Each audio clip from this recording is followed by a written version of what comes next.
Aïmerou Nying, je suis le maire de Mérina Dakhar et en même temps président du conseil d'administration de Petrosen Holding. Je suis venu sur l'invitation de mon ami le ministre d'État Abdou Fall avec tous les membres du mouvement citoyen Andou Nawlé, avec Kader Fall qui est là à mes côtés. Et nous avons voulu discuter aujourd'hui des opportunités que peuvent offrir les découvertes de gaz au niveau de la région de Saint-Louis. Vous le savez, il y a des découvertes importantes de gaz qui ont été faites. Maintenant, quels impacts ces découvertes peuvent avoir dans la région, dans les populations qui vivent dans la région et dans le Sénégal tout entier.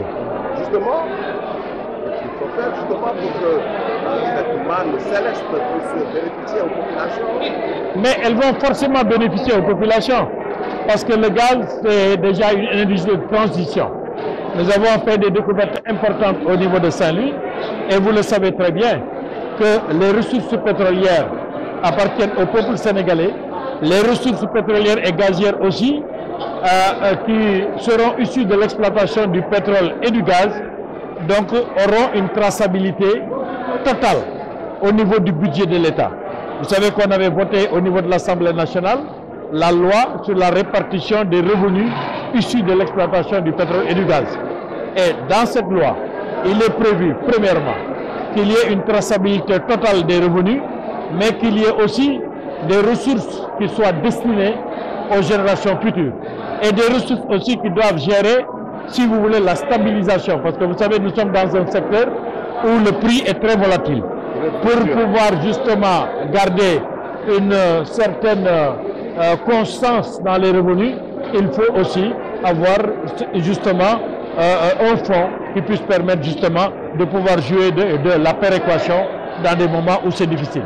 Donc la question du pétrole et du gaz au niveau du Sénégal est une question qui est très claire, qui a été donc votée au niveau de l'Assemblée, et je crois, et je le dis tous les jours, je ne pense pas qu'il existe un seul pays au monde qui a une traçabilité, qui a une transparence beaucoup plus grande que le Sénégal sur ses revenus. Par rapport justement au contenu local, voilà, quelques grincements de temps, mais surtout par rapport aux impacts sur les populations de pêcheurs de la langue de Barbarie, notamment au niveau de la zone de Diakara. Aujourd'hui, quelle réflexion cela vous inspire? La réflexion, elle est continue. Vous savez, on n'a pas encore commencé à exploiter le gaz. Nous sommes dans la phase justement de développement.